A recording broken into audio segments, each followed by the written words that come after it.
Hello, beautiful people. Welcome to another exciting episode of the First Things First podcast. As always, we are so excited that you guys have decided to join us today. This is still Bonnie. And this is still Amanda. And we're your hosts. As I did mention on our last episode, these are definitely not our stories to tell. So we went out and we decided to bring in a pet parent into the show. But the pet parent we have today is someone who's also been in the pet industry like we've been. Yes. So he has his personal stories to share and also he has pet industry stories to tell. Yes. So the exciting guest we have today is Jose! What's good, everybody? What's good, Bonnie? What's good, How are you, Hey, Jose. I'm good. I'm fantastic. How are you all? We're Good, so and good. yourself? So excited that you decided to join us today. Such a pleasure to be here, really. I'm so excited to be here. And I'm sure a lot of people at home would definitely be curious. Who is this exciting Jose? Yeah, well, I'm Jose, and I've been in the pet industry I've worked in the pet industry for a good 2 years, and I can't even remember from when I've had my fur babies, but it's been a very long time. It's been more than 15 years, honestly. And did they contribute in any way to you going into the pet industry, or was Of that? course. Oh, yeah. okay. The compassion that I have, that I grew for my fur babies, it drove me to want to go into the pet industry and not just find out about my fur babies, but other people and their experiences as well. Yeah. And I got the opportunity to see other breeds and other kinds of animals as well. how they Exciting behave. breeds, hey? Yeah, really exciting. Really exciting. Yeah. And yeah, I'm super excited to be here, honestly. We are so excited to find out every and anything about your pet stories. Of course, I'm always ready to share. Yeah. Any opportunity to talk about your You babies. should definitely. So how many fur babies do you have? So at the moment, I have my 3. I have my Labrador. Her name is Sadie. I have Licorice, which is a Havanese. Initially, I thought she was a Maltese, and later through the pet industry, I found out that she was actually Havanese. So I have those 2 big furry babies, and then I have, of course, my little cat as well, who's Jenny. Oh, Jenny. Jenny. How old That is is a very Jenny? human name. Yes. How old is Jenny? Jenny's about 7 years. Yeah. And Sadie and your other one? Wow, Sadie is aged like fine wine. She's 10 years, and Licorice is 9 years. Licorice. So they've aged That's quite a well. cute name. That is Yeah. a very cute name. Oh, thank you. And you know what? Believe it or not, but they weren't actually with me from time of birth. Okay. All of them were taken in by my family and adopted because, well, Sadie was abandoned, of course, by her owners, and so was Licorice, and Jenny was a stray. So it felt like you're not just getting them from baby, but you're also adopting your own kids. And we could feel there was a lot more love compared to having them as from birth. Yeah. Basically. So all your babies are rescue babies. Yeah. And was that by choice that you rescued?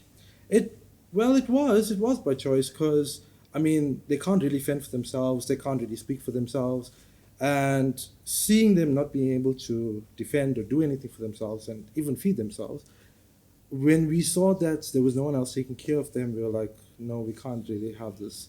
And my family and I are the type of people where we don't keep our pets outside. Even our Labrador is inside. And the only time we believe they're family. You know? We don't keep family out the Definitely, door. for sure. 100%. Yeah. So it was really exciting actually having that opportunity to, I wouldn't say save them, but they saved us as well by giving us the chance by having more of a family, a bigger family, So it was really quite exciting, and it was really tough as well, had its ups and downs, but yeah. And also, I know some people are cat people, some people are dog people, but you have both. Is there another pet you'd like to add into your Mix. furry baby collection? I used to have a budgie. I actually love birds. And if I could have more birds, I would love to get more birds. But right now, my family can't even keep up with the 3 that we have. Yeah. So It's already a busy situation. It's a busy situation. It's a rowdy house, but everyone's excited. Everyone is really happy to have them around. There's always energy. There's always company. There's always love in the home. Yeah. So, yeah. And also, there's like a stereotype. People would say, I would never have a dog and a cat in one household, but you have both. So do you believe that cats and dogs are not supposed to be in the same household? And how has your experience been? So, believe it or not, I initially wasn't a cat person. And when my bigger brother went and got Jenny, our cat, a 7-year cat, it was only through getting Jenny that we ended up growing the love for her. And I feel like people that are not a dog person, people that are not dog people basically, will not be dog people until they have a They dog. get a dog, 100%. You know? And people won't be a cat person until they get a cat. Because you'll only know the genuine love and the type of character they have once you have them. Yeah, once you experience it on your own. Yeah. I believe cats are very independent. Yeah, that What's your take on that? well, with cats, you know, Jenny as well, she's very picky and she's choosy when she wants to have her love and when she wants to That's get cats for attention. you. And it's so weird because she'll choose the times when I'm the most exhausted, most frustrated, and I just want to lay my head because cats are nocturnal, right? So they love being awake at night and love sleep during the day. Yeah. And with this damn cat, I tell you, shit. But You work on her schedule. I have to exactly you have to work on that schedule, and then wake up in the morning. You have to work on the lab schedule. You know? So it's crazy. So it's like having a newborn baby and an infant. Yeah. Like you have to They balance. keep you on your toes. Exactly, exactly. But sorry. no, it's cool. But I honestly think it's exciting having both of them as well because you end up finding out that there's actually peace between the two. There's not really any, the old tale where cats and dogs, Tom and Jerry, and then, and once you have them in the home and once you get them to get along with each other, it's smooth sailing throughout. They're best friends. Maybe there'll be a bit of like banter and Yeah, like sibling yeah, rivalry. yeah, for Yeah. attention. But other than that, I've always seen my two be defensive for my cat, or my cat, of course, fight another cat for my dog.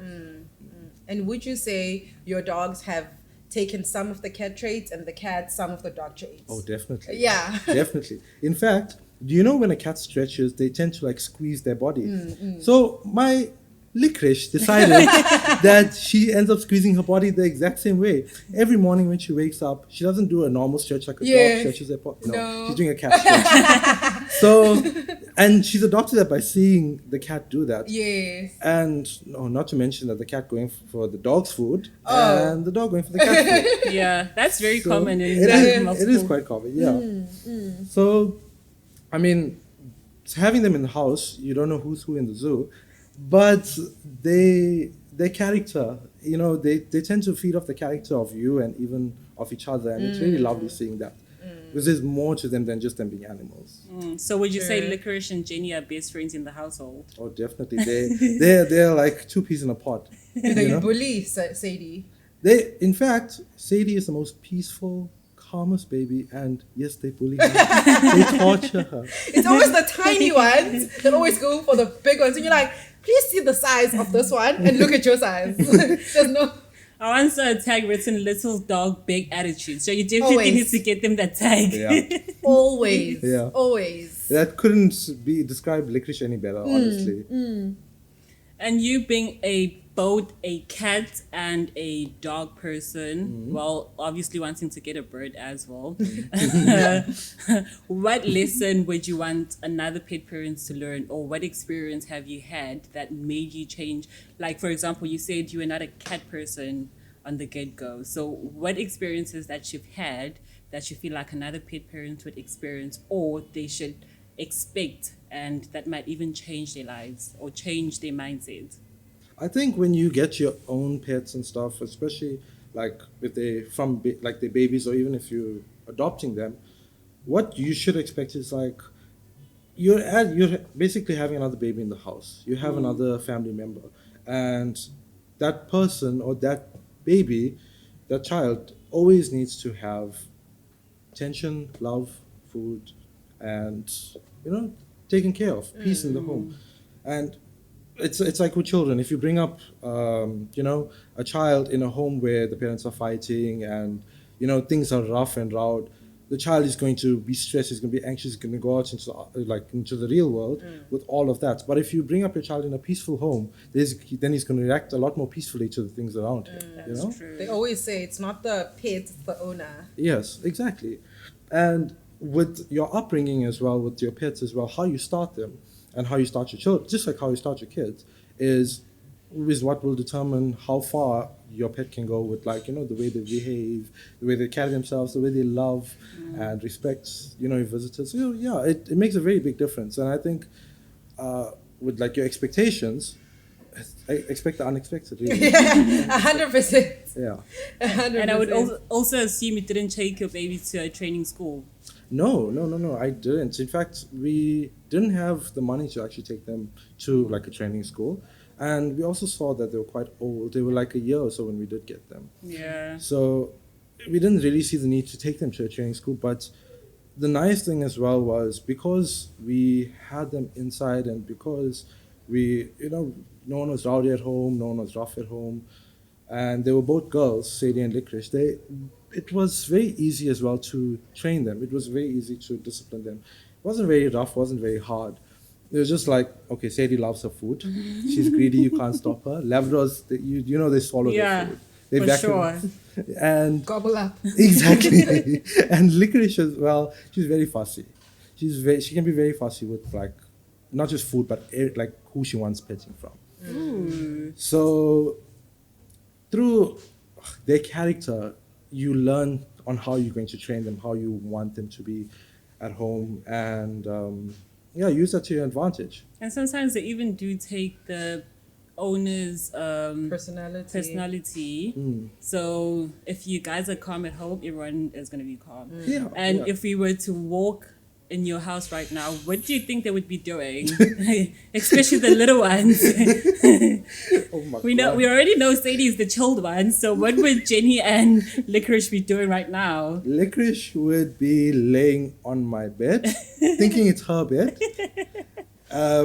Jenny would be meowing her life out for attention until she gets 2 taps on her head, then she's done and she doesn't want anything else. Oh, She's like, yeah, she's that type of girl. She wants like a few taps. she loves to be loved. She loves to be loved at But a not limit. too much. Not too much, you know? Only when she wants A to be little loved. bit. Oh, yeah. Just Love a me? pinch. Yes, Just a pinch love of me on fire. my terms, basically. And Jose, you say you're an animal person, like on the broad spectrum of things. When would you say you got that love for animals? Like when you knew that I actually love animals? When I was about like 10 years or somewhat, my mom and my dad, we all lost our house. We lost a lot of things, like financially it was going downhill. And we ended up moving into this complex with there were like 50 somewhat houses and we were the 36th house. And outside the complex, it was another house, like this abandoned house, but people were staying there and they ended up having like 2 dogs that ended up having a litter of like 8. And the breeds were mixed. It was like a Dachshund Jack Russell mix kind of thing. And I remember the one day I was walking past and I saw like the first day it was 8 puppies. And I was like, I want a puppy, I want a puppy, I want a puppy. And my mom and dad were like, no, we're struggling, we can't really, get through it and we can't do that. Then second day came, I saw 6 left. Then the third day came, I saw 3 left. And then by the 4th day, I remember seeing those puppies outside and it was raining quite heavily actually. It was really bad weather. And I was coming back from somewhere and when I saw these puppies laying outside, it actually broke my heart like to pieces because these puppies can't do anything. The mother and father can only do so much by feeding them, and the owners are neglecting them. And when I went back home, I told my parents, I didn't even ask them, I told them, you know what, I can't do this, I can't watch this. I'm going to bring, and I was only 10, and I'm going to bring one home. And my mom said, okay, if you're going to bring one home, make sure you bring a boy. I went down by the neighbors. I told them, you know what, please can we have a puppy? And they were just giving away the puppies. Okay. So it was surprising that not all of them were gone, by at least 4 days. And I went and I got a girl because there was only girls left. And I was like, no, Mom, it's a boy, because she wants strictly a boy. I was like, no, it's a boy. And my mom's like, okay, boys, decide what name you're going to give. So my brothers and I were like, Toby. But in my head, I was like, shit, it's a girl. So eventually, when, what grew my love, to answer your question really, was that night carrying Tabby. We changed her name, when my parents Tabby. found out. Yeah, we found out she was female. So what really grew my love was the experience of carrying her in the rain. And when I carried her as a puppy in the rain, at the same time, she lived in my arms and she died in my arms as well. Oh, she passed Yeah. that same time. No, like after, I can say about 10 years as well. Yeah. So she lived quite a good life as well too. But it was her being my first pet that actually grew my experience, because I realized that, you know what, there's more to animals. There's a lot more to dogs. There's a lot more to cats. And yeah. Oh, Tabby. Tabby. Was it that because she had tabby coloring or? Yeah. Oh, okay. Yeah. You can say that. Yeah. Oh, not just because Toby to Tabby, no. No. Oh, that was the actual reason. Okay. But no, it was really nice, honestly, having Tabby, for that time being, especially because she got us through a lot. Having in that household was very unexpected, and my mom was hesitant at first, and she was like, okay, bring her. But when we did get her and we lived the many years with Tabby, through that financial crisis that we were going through, coming home to Tabby actually brought a lot of Comfort. peace and tranquility and comfort at home. So I would assume Tabby also did change your parents' Basically their point of view on Was Tabby their first fur baby, or did they have fur babies growing up? No, actually my dad always spoke about it. His first love was a Maltese. His name was Jasper. And my mom even tells me up to this day that ever since Jasper passed away, Jasper lived for a very long time, like I think 12 years or so. And when Jasper passed away, my father cried a lot. And I wasn't born at that time, but after that passing, I think that was when my mom and dad made a decision for many years thereafter not to have a pet, because it's very hard sore. All thanks to Tabby. Yeah. And you get a lot of owners like that when they go through something heartbreaking with their pets. They take a hiatus and I'm taking 5 years off having pets, because it's just a very emotional bounce back. And how long would you say you got back on the love and the want to have another pet after Tabby? So while we had Tabby, there was in the complex there was a stray German Shepherd. Okay. And he was best friends with Tabby. Tabby would be outside and he would come and he'd spend time with her and stuff. So even when Tabby passed away, he was still around. And while he was still around for that interim of 6 months thereafter of her passing, that's when we got Sadie. That's when we found Sadie as well. Okay. So there wasn't really a gap where we didn't have pets in the house, thereafter. And it was nice because to mom and dad, it was just like, oh, okay, let the boys have, Tabby, their first pet, They didn't really think of something, if it being emotional to them, like how Jasper was. But when Tabby came into the family, then I think it reignited that love for animals all over again for my mom and dad. So, yeah. So between your mom and dad, who came up with the idea of getting Sadie? With Labradors, once you see them, their face, their coats, their size, it just screams energy. It just screams love. Gentle giants. Exactly. Those puppy eyes. Yeah. Those puppy eyes, that beauty. And when Sadie was a couple of houses away in the complex, and every time we drive past, even though those neighbors that owned Sadie and moved out and left her in the yard, every time we drive past, we always saw her smiling. She was, even at her worst time, she was always smiling. She always had energy. She was always happy.